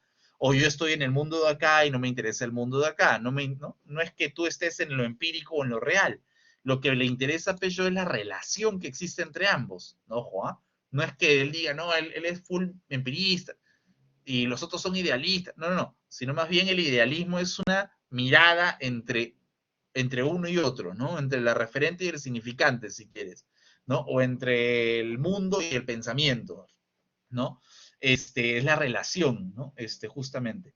Ya, entonces, él dice, sea que adquiera la forma realista de una red universal y a priori de nociones, o sea que adquiera la forma empirista de un procedimiento administrativo aplicable al universo considerado como conjunto de hechos, objetos, acontecimientos y actos. O sea, lo que él está diciendo es que hay dos mundos, ¿no? Hasta ahorita, es lo que hemos visto, pues, todo lo que hemos visto hasta ahorita, ¿no? El explicativo, lo determinativo, el mundo a priori, el mundo a posteriori, lo analítico, lo sintético, ya. Pero justamente quedarse en uno de esos dos mundos no resuelve el problema del sentido, si quieres, o no resuelve el problema digamos, de la producción ideológica y la posición del sujeto en la estructura social, ¿no? No resuelve, ¿ya? Entonces, por eso dice aquí que quedarse solo con un punto de vista enmascara que en realidad existe algo que no es científico y que está determinando pues a la propia ciencia. ¿No? O sea, yo les repetía, ¿qué era lo ideológico? Lo ideológico es justamente este efecto que hace que tú creas de que el mundo, los procesos de significación, o mejor dicho, los procesos sociales solamente se establecen en la parte y no en el todo, ¿no? O sea, que la parte se hace un todo, ¿no? Entonces, la ciencia es una parte de, pero que ideológicamente se construye como si fuera un todo formal, una idea que incluso determina a las contingencias, a las realidades empíricas. Y lo que dice Peugeot es que no, hay justamente un proceso no científico e incluso yo diría no lingüístico que está siendo recubierto, ¿no? Y un poco el proceso, la ambición, la motivación de un analista del discurso es partir de este problema, partir de esta ruptura con una postura idealista. Es como lo que nos decían a nosotros, Robinson, ¿no? No le impongamos un modelo al corpus, que el corpus nos ponga nuestras propias reglas, ¿no? Que el corpus nos provea de las propias reglas metodológicas, ¿no?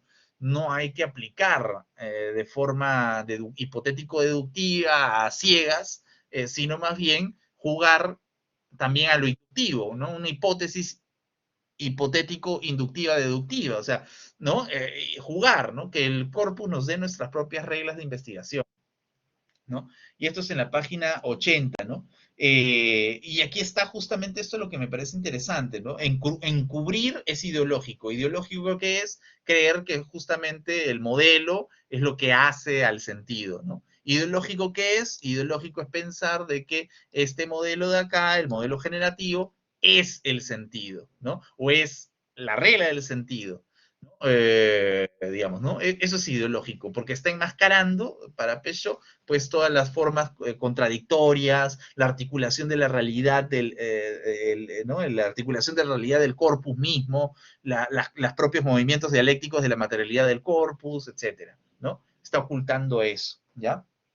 Ahora, aquí hay algo que me parece interesante ya para cerrar, ya, que es lo que dice Peugeot al final de la página 80, él va a decir esto de aquí, ¿no? Dice, eh, claro, pero uno se preguntará, ¿pero por qué la semántica estructural es idealista? O sea, porque tiene esta, o sea, ¿por qué no puede hacer, puede hacer otra cosa más allá de simplemente ser idealista? Y Peugeot dice, ya, lo que pasa es que las ciencias están hechas, o sea, esto ya es polémico y esto es bien interesante.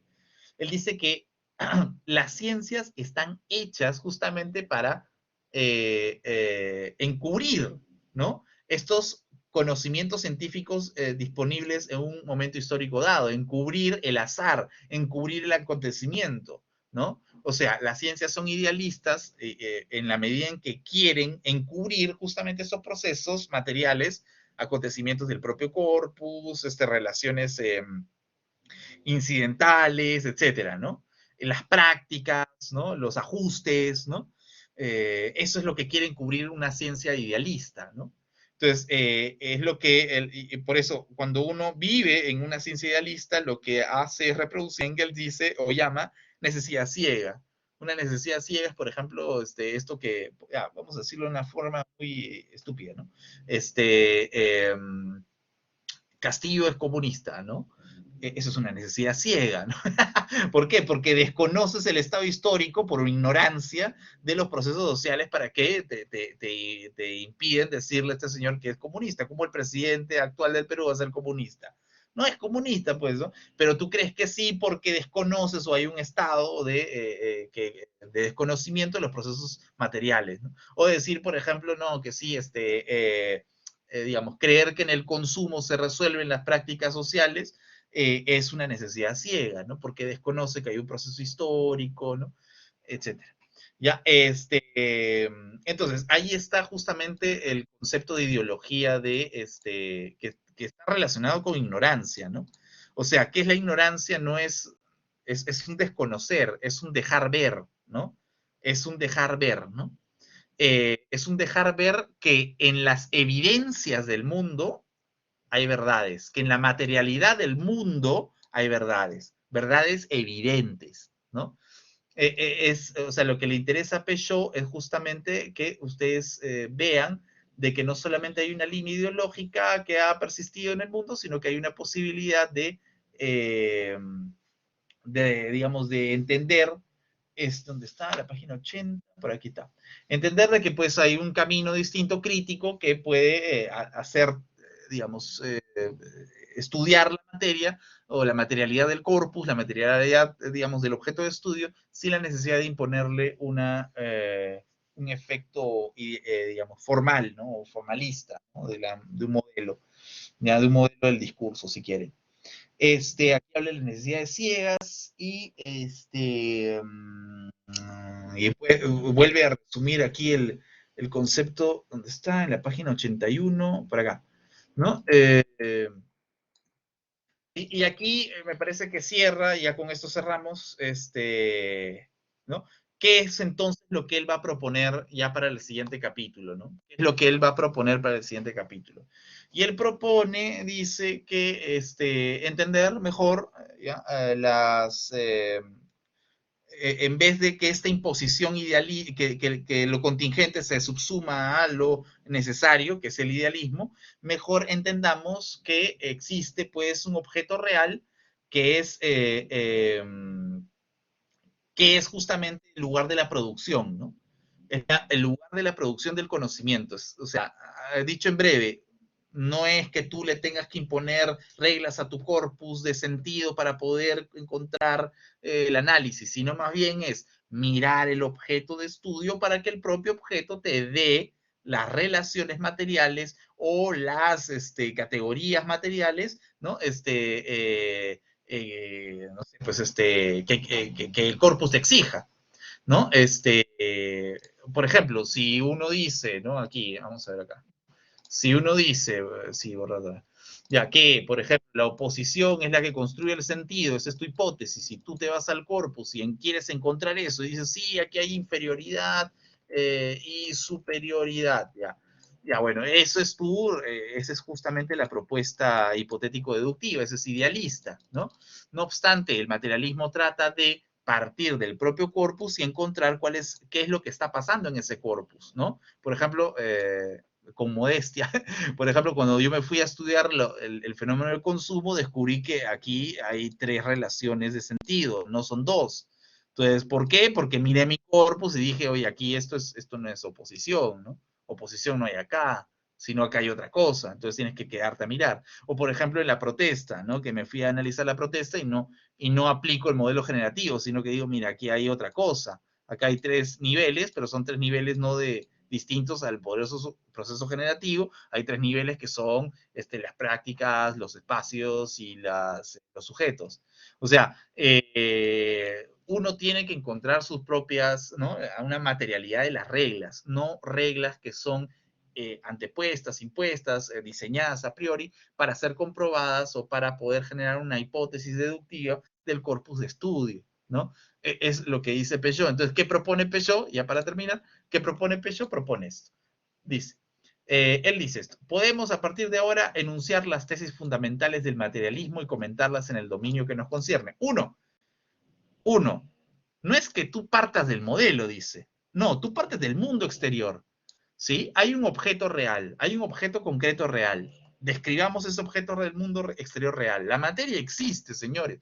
No es que tú tengas que, ya soy semiótico y tengo mi objeto, mi modelo y voy a aplicarlo. No, el mundo exterior es lo primero y su descripción exhaustiva es lo que tiene que ser el primer comienzo del análisis, si quieren. 2, el conocimiento objetivo de este mundo se produce en el desarrollo histórico de las disciplinas científicas. Objeto de conocimiento, concreto de pensamiento, concepto. Esto es bien importante porque una vez que reconocemos que hay una materia, ¿no? Hay también un proceso histórico, un materialismo histórico, si quieren, ya en el sentido leninista, que ha construido a ese corpus, ¿no? Entonces, aquí, a diferencia de la semántica idealista, la semántica que propone, o al menos el análisis del discurso que propone Peugeot, es considerar o dar un lugar al proceso histórico, ¿no? ¿Cómo, en dónde está eso en la metodología Greimassiana, bueno, Greimassiana en el sentido pues, formal? El propio Greimas no considera incluso el proceso histórico, bueno, en algunos análisis por ahí, ¿no? Pero el propio proceso histórico como tal no está considerado y las fuerzas plásticas de ese proceso histórico dentro de la metodología del análisis del discurso, ¿no? Entonces, ser materialista implica, ya en el tenor de Adolfo Sánchez Vázquez o de, qué sé yo, Bolívar Echeverría, o en el tenor de, ya semiótico, no sé, pues el mismo Peugeot, ¿no? Es incrustar o considerar el proceso del devenir histórico que ha desarrollado ese producto material, ¿no? Ese producto material. Y en el tercer punto es el conocimiento objetivo es independiente del sujeto, ¿no? O sea, el conocimiento objetivo es un efecto de los procesos A y B, de la tesis A y B, ¿no? A y B son indisociables, dice. No, uno no puede empezar en C. Si empiezas en C, eres idealista, como va a decir aquí abajo, ¿no? Uno empieza en A y B, ¿no? Entonces, lo que quiere un poco, aquí está, ¿no? Así, por ejemplo, supongamos que uno se olvide la tesis C y se invierta en la relación A, B, entonces ahí, pues, evidentemente, uno cae en el idealismo, ¿no? Uno cae en el idealismo. Entonces, lo que va a exigir los Peugeot es que justamente hay, o se debe, digamos, construir, en la página 83, de hecho, nos dice, para resumir, ¿no? Diremos que lo esencial de la tesis materialista consiste en plantear la independencia del mundo exterior en relación al sujeto, postulando simultáneamente la dependencia del sujeto respecto al mundo exterior. O sea, ¿no? O sea, no es que el sujeto está separado o no es que el sistema esté separado del habla, no es que la lengua esté separada del habla, no es que el significante esté separado del significado, no es que no hay una barra entre emisor y receptor, no hay un mundo exterior separado del mundo interior. No, el mundo exterior es inmanente, hay una sola inmanencia que produce como efecto, como modo, a una posición del sujeto, ¿no? Entonces, la subjetividad nace o se produce, bien Foucaultiano también, de como un efecto de sentido, o su posición del discurso, del proceso ideológico, del mundo exterior, de los procesos materiales, ¿no? Entonces, la tesis materialista es eso, ¿no? O sea, hay una independencia del mundo exterior en relación al sujeto, simultáneamente, postulando simultáneamente la dependencia del sujeto respecto al mundo exterior, ¿no? O sea, el sujeto es, digamos, un efecto del mundo exterior, ¿no? Del mundo material, ¿no? Aquí, en otros términos, la proposición materialista, la materia es independiente del espíritu, claro, pues los procesos materiales son dependientes de lo que tú pienses, ¿no? Si quieres, ¿no? O el significante es independiente del significado, pero el significado es independiente de la materia, ¿no? Perdón, pero el significado no es independiente de la materia, no, pues el significado es totalmente dependiente del significante. Esto es una tesis muy lacaniana, del estructuralismo lacaniano y qué sé yo, ¿no? Eso es lo que Peugeot considera que es la postura materialista y no idealista, ¿no? Del análisis del discurso, ¿no? Digamos, nosotros hemos estado cabalgando básicamente por una mirada más idealista en el análisis de los Greimacianos, y lo que nos exige Peugeot es que justamente existe una materialidad que implica procesos históricos, descripción exhaustiva de la materialidad, de las fuerzas propias del corpus, ¿no? Que determinan los procesos del discurso, además de entender que las posiciones del sujeto, la subjetividad, es un efecto de estas producciones materiales, ¿no? Del corpus, ¿no? Producciones materiales, producciones de las fuerzas materiales. Y es por eso que él cierra con esto, ¿no? La proposición materialista es que la materia es independiente del espíritu, ¿no? O sea, el significante es una cosa y el significado es otra cosa, pero el significado siempre está determinado por el significante. Acá hay muchos puntos en los cuales también se puede criticar a Peugeot, porque digamos ahí también podríamos decir que, no, lo que pasa es que él está cayendo, que tanto él cae en el concepto de determinación, ¿no? Él está cayendo en la determinación, entonces la materia determina la idea, ¿no? Entonces ahí podríamos estar pensando de que tanto Peugeot cae en esta que se le reclamaba al Althusser, que es esta determinación de la materia, o sea, del edificio, pues, ¿no? Como se acuerdan de Marx, ¿no? O sea, el Aufbau, el edificio, ¿no? La infraestructura por la supraestructura, ¿no? Entonces, la infraestructura son los procesos sociales, digamos, materiales, las relaciones de trabajo, la fuerza de producción, y la supraestructura es todo aquello que tiene que ver con la consignación de las leyes, la construcción de los discursos, ¿no? La cultura, etcétera, ¿no? Es por eso que algunas personas dicen, no, hay un marxismo cultural, ya bueno, por ahí, ¿no? Pero lo que se le reclama un poco al Althusser es que tanto este señor caía en el, digamos, un problema de determinación, o sea, ¿qué? O sea, solamente la materia determina la idea, no hay una determinación, no hay un juego entre ambas, ¿no? Claro, o sea, los procesos económicos permiten crear efectos discursivos, pero como ya nos hizo ver Gramsci, también hay procesos, o como Baudrillard también empieza a reclamar, hay también procesos de intercambiabilidad, procesos simbólicos, semióticos, hegemónicos, que también afectan la producción, ¿no? Entonces, ¿no? Hay justamente este juego. Entonces, pero ¿qué tanto Peugeot está o podría caer en esta horizontalidad o esta unidimensión de la determinación? Ahí está la pregunta, ¿no? Vamos a ver si Peugeot cómo lo resuelve en el siguiente capítulo, que es el capítulo 2, o cómo lo desarrolla, ¿no?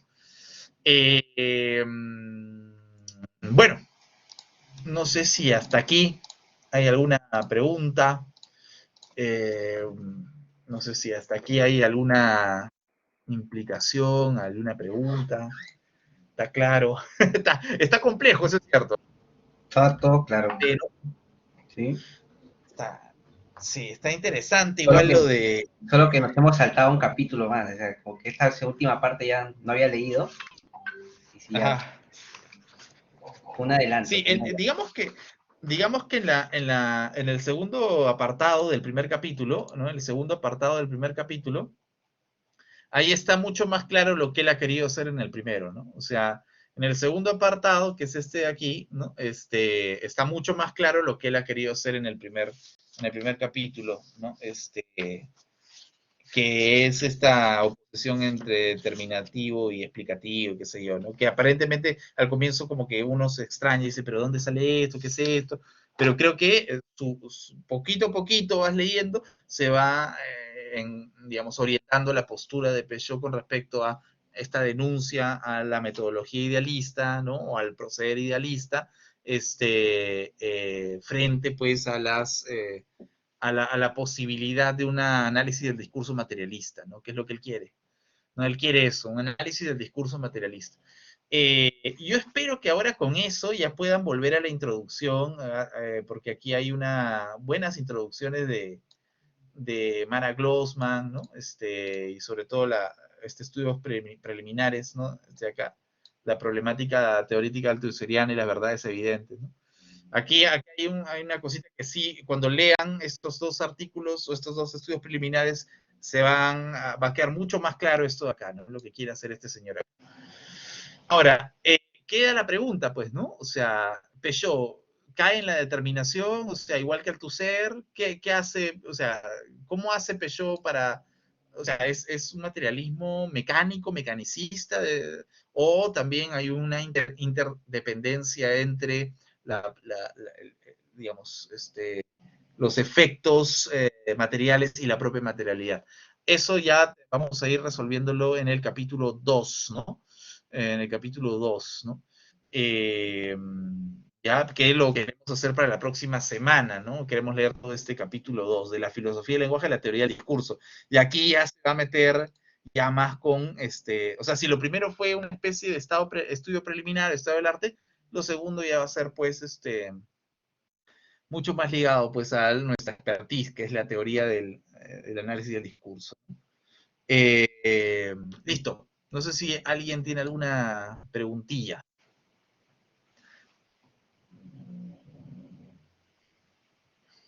No, Bueno, por mi parte no. entonces, genial. Nos vemos entonces la próxima semana. Yo tengo grabación aquí. A las personas que quieran también participar, a lo mejor, no sé, ayudar un poco también a la interpretación, ¿no? Al palanquear un poco la teoría, quedan invitadas a poder integrarse, ¿no? Bueno, eso sería todo. Nos vemos la próxima sesión de lectura. Espero que la pasen bien el siguiente sábado. Chau, chau.